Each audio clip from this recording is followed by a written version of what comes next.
Assalamualaikum warahmatullahi wabarakatuh. Nama saya Anissa Ayu Andini dengan NPM 1931 06 0008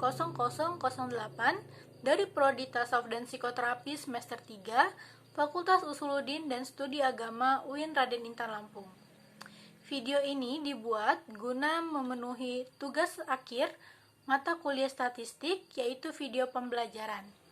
Materi yang akan saya sampaikan adalah one way ANOVA dan two way ANOVA dengan interaksi. Materi pertama yang akan saya sampaikan adalah one way ANOVA.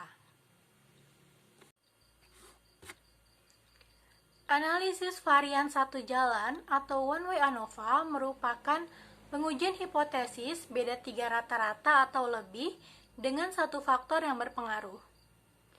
Analisis varian satu jalan atau one way ANOVA merupakan teknik yang ampuh untuk menguji perbedaan rata-rata dengan banyak kelompok yang terpilih secara acak. Nah, pengujian dalam one way ANOVA ini dilakukan menggunakan statistik UGF. Adapun langkah-langkah dalam menentukan one way ANOVA adalah sebagai berikut. Yang pertama itu menentukan formulasi hipotesis, di mana H0 adalah mu1 sama dengan mu2 sama dengan mu3 sama dengan sampai dengan mu-k, dan H1 itu adalah mu1 bukan sama dengan mu2 bukan sama dengan mu3 hingga bukan sama dengan mu-k. Dan yang kedua adalah menentukan taraf nyata atau alfa beserta F-tabel. Taraf nyata atau alfa ditentukan dengan derajat pembilang, yaitu V1, dan derajat penyebut, yaitu V2, dikali dengan V1. Nah, sama dengan K-1, dan V2 sama dengan K dalam kurung N-1 dikali F alfa V1 V2. Yang ketiga adalah menentukan kriteria pengujian, di mana H0 diterima apabila F0 itu lebih kecil sama dengan F alfa V1 V2. H0 ditolak apabila F0 itu lebih besar dari F alfa V1 V2. Lalu yang keempat adalah membuat analisis varians dalam bentuk tabel ANOVA. Di sini dapat kita lihat terdiri dari sumber varians, jumlah kuadrat, derajat bebas, rata-rata kuadrat, dan F0. Rata-rata kuadrat didapatkan dari jumlah kuadrat dibagi dengan derajat bebas, sedangkan F0 didapatkan dari rata-rata kuadrat kolom dibagi dengan rata-rata kuadrat error. Dalam tabel di atas bisa dicari yaitu jumlah kuadrat total sama dengan sigma K, I sama dengan 1, dikali sigma N, J sama dengan 1, dikali X IJ kuadrat dikurang T kuadrat per NK. Sedangkan jumlah kuadrat kolom yang dapat dicari dengan sigma K, I sama dengan 1, dikali TI kuadrat per N, dikurang T kuadrat per NK. Sedangkan jumlah kuadrat error sama dengan jumlah kuadrat total dikurang jumlah kuadrat kolom. Ini untuk ukuran sampel yang sama banyak. Sedangkan untuk ukuran sampel yang tidak sama banyak adalah jumlah kuadrat total sama dengan sigma K, I sama dengan 1, dikali sigma N, J sama dengan 1, dikali X IJ kuadrat dikurang T kuadrat per N besar. Dan JKK itu sama dengan sigma K, I sama dengan 1, TI kuadrat dikurang TI kuadrat dibagi NI dikurang T kuadrat per N besar. Jumlah kuadrat error sama dengan JKT dikurang JKK, dengan derajat bebas error sama dengan N besar per K. N sama dengan jumlah sampel. Selain dengan menggunakan tabel ANOVA, analisis varians juga dapat dilakukan secara langsung dengan menggunakan langkah-langkah yaitu menentukan rata-rata sampel, menentukan varian sampel, menentukan rata-rata varian sampel, menentukan varians rata-rata sampel. Dengan F0 sama dengan N dikali varians rata-rata sampel per rata-rata varian sampel. Yang kelima adalah membuat kesimpulan. Menyimpulkan H0 diterima atau ditolak dengan membandingkan antara langkah keempat dengan kriteria pengujian pada langkah ketiga. Di sini ada contoh soal. Misalkan kita ingin mengetahui apakah 3 program persiapan ujian yang berbeda menghasilkan nilai rata-rata yang berbeda pada ujian tertentu atau tidak dengan nilai alfa sama dengan 5%.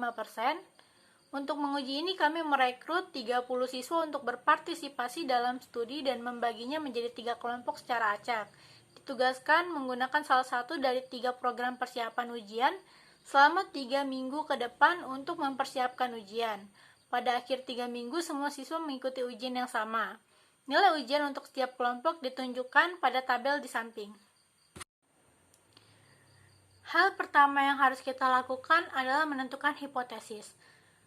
H0 itu mu1 sama dengan mu2 sama dengan mu3, dan H1 itu sedikit ada satu rata-rata yang berbeda.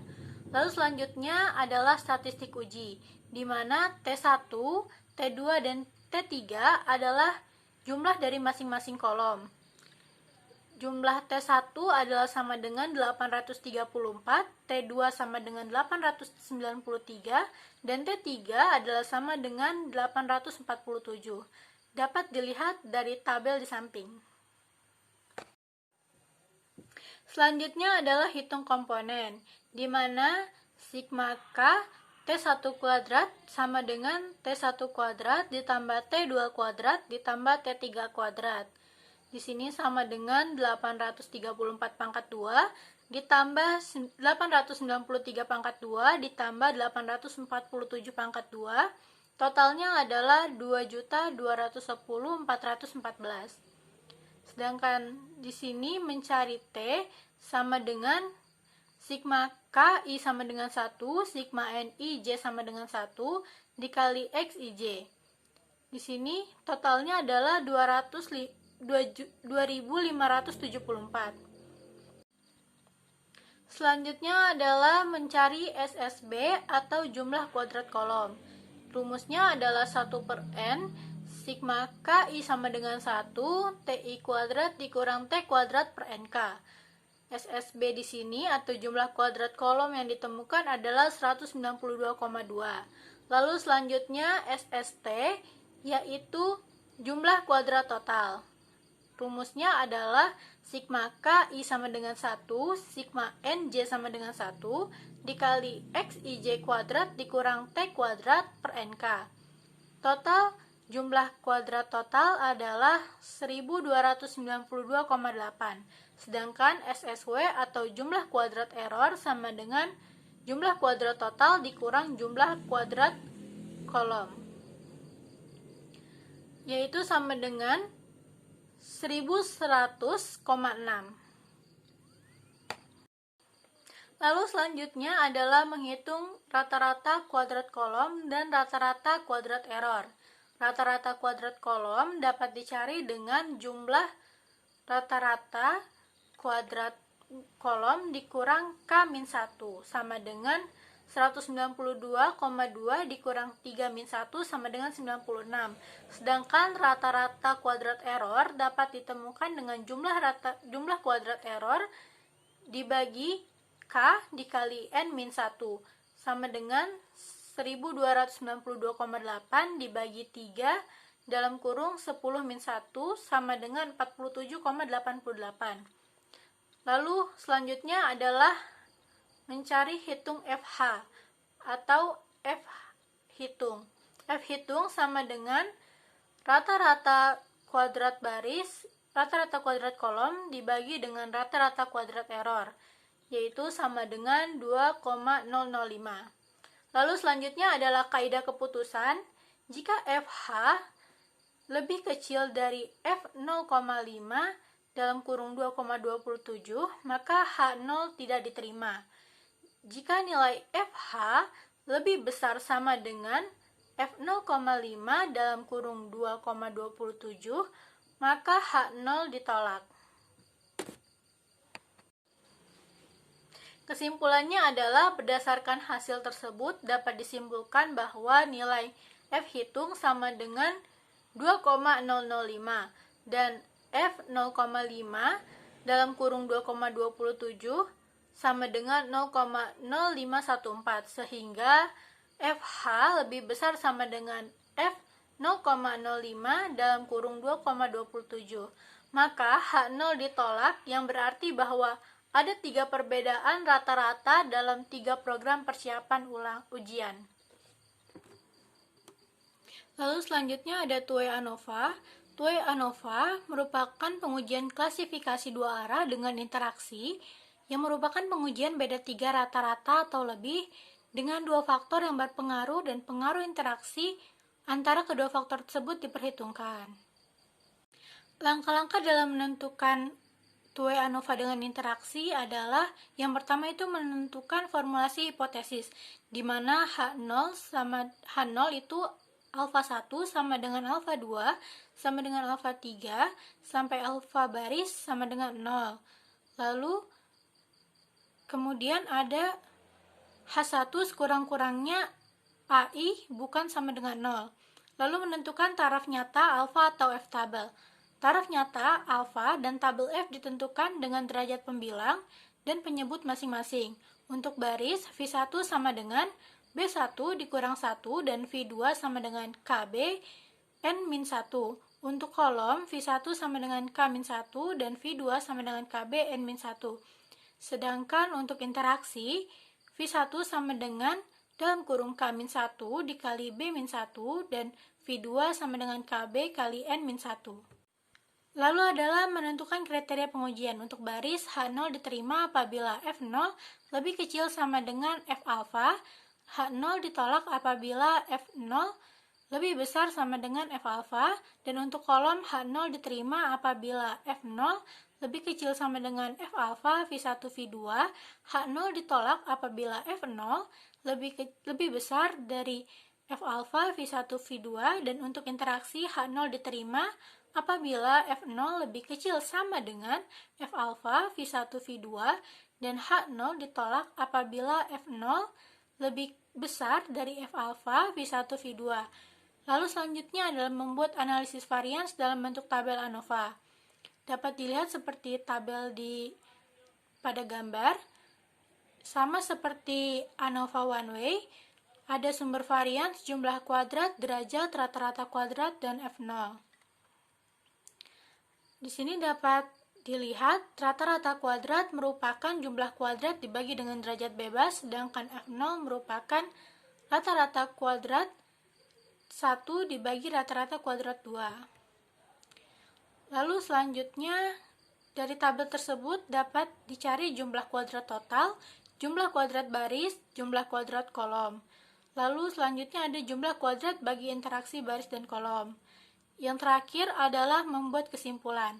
Menyimpulkan H0 diterima atau ditolak dengan membandingkan antara langkah keempat dengan kriteria pengujian pada langkah kelima. Lalu di sini ada contoh soal. Dalam sebuah percobaan biologi, 4 konsentrasi bahan kimia digunakan untuk merangsang pertumbuhan sejenis tanaman tertentu selama periode waktu tertentu. Dalam pertumbuhan berikut dalam sentimeter dicatat, dari tanaman yang hidup, apakah ada beda pertumbuhan rata-rata yang nyata disebabkan oleh keempat konsentrasi bahan kimia tersebut? Gunakan signifikasi 0,5. Yang pertama adalah kita mencari hipotesanya terlebih dahulu, yaitu di mana H0 itu mu1 sama dengan mu2 sama dengan mu3 sama dengan mu4. H1 itu tidak ada rata-rata yang tidak sama. Sedangkan tingkat signifikasinya itu alfa sama dengan 0,05. Lalu derajat bebas perlakuan sama dengan 3, derajat bebas galatnya sama dengan 16. Maka F 0,05, 0,05, 3,6 sama dengan 3,24. Nah, dapat dilihat dari tabel berikut. Lalu selanjutnya mencari jumlah kuadrat total. Jumlah kuadrat total yang diperoleh adalah 19,350 dan jumlah kuadrat barisnya adalah 15,462. Jumlah kuadrat galatnya yaitu 3,888. Lalu selanjutnya adalah membuat tabel ANOVA, yaitu derajat bebasnya 4 kurang 1 sama dengan 3, Untuk derajat bebas galatnya 20 kurang 4 sama dengan 16. Untuk derajat bebas totalnya 20 dikurang 1 sama dengan 19. Sedangkan jumlah kuadratnya untuk perlakuan 15,462, untuk galat 3,88, untuk total 19,350. Untuk kuadrat rata-ratanya itu ada 5,154, 0,234, dan selanjutnya yang terakhir adalah statistik F atau uji F-nya. F-nya sama dengan 21,213. Lalu kesimpulannya, karena F hitung sama dengan 21,213 lebih besar dari 3,24, maka H0 ditolak. Jadi ada rata-rata yang tidak sama. Sekian video pembelajaran dari saya. Mohon maaf bila ada yang kurang.